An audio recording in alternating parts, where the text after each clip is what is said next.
권익위 조사 결과 더불어민주당 국회의원 12명에 대해 부동산 불법 거래 의혹이 제기됐습니다. 더불어민주당은 즉각 의혹이 불거진 소속 의원 12명에게 스스로 당을 떠나라고 요구했습니다.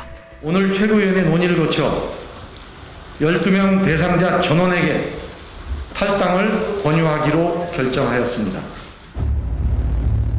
하지만 12명 가운데 5명은 탈당을 거부했고 5명은 탈당계를 냈지만 당에서는 처리를 미루고 있습니다.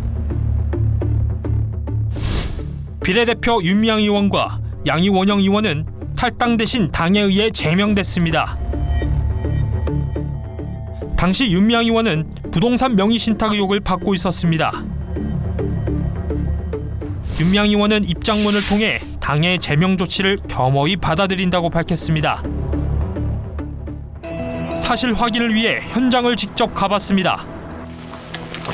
과거 윤 의원의 시누이가 매입하고 시어머니가 거주했던 주택입니다.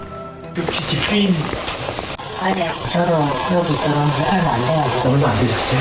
주인분이 따로 계시고 1년 딱 빌렸거든요. 예, 그 집주인분하고 좀 높게 통화할 수 있는 방법은 없을까요? 2017년 해당 주택을 매입한 집주인에게 연락을 취해봤습니다.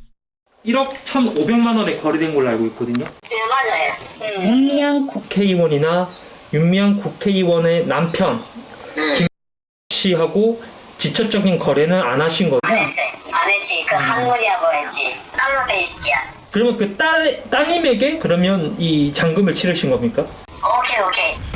계약은 윤 의원의 시어머니와 동거래는 윤 의원의 시누이와 했다는 매입자. 하지만 경찰은 지난 1일 윤 의원의 부동산 명의 신탁 의혹에 대해 불송치 결정을 내렸습니다. 그렇다면 경찰은 왜 불송치 결정을 내린 걸까?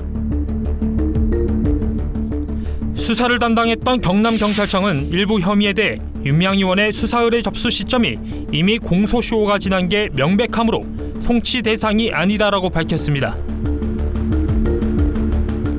윤 의원의 남편과 시누이 사이 동거래는 명의 신탁을 뒷받침하는 증거는 확인되지 않는 반면 증여관계를 뒷받침하는 증거가 다수 확인돼 불송치했다고 밝혔습니다.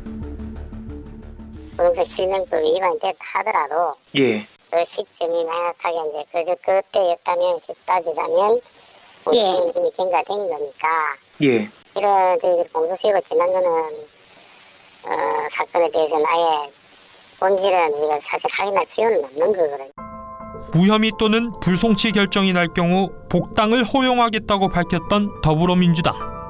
경찰의 불송치 결정 이후 바로 윤 의원의 복당 방침을 밝혔습니다. 무혐의 처리되면 다시 복당하겠다라고 이미 공언한 바 있으니까요. 그렇게 처리될 겁니다. 그런데 몇 시간 후 말이 달라졌습니다. 더불어민주당은 문자 메시지를 통해 윤미향 의원의 복당 문제는 다른 기소들에 대한 재판 결과를 종합해 판단할 예정이라고 선을 그었습니다. 다른 사건 말고 네. 그 위안부 할머니 관련된 자금 유용권이라든지 이런 것들이 아직 결론이 좀 안 나 있어가지고 예. 그거는 이제 다른 걸 보면서 그 본인하고 논의해서 조금 천천히 하겠다 그랬어요. 그러니까 뭐 더 내가 말을 붙이고 빼고 할 거 없으니까 네, 알겠습니다. 기존에 나간 말 예. 외에는 내가 해드릴 게 없어요. 시간이 지나고 다른 이슈가 또 등장을 하고 국민이 덮어지면은 없던 일을 하는 거죠. 유야무야 하는 거예요.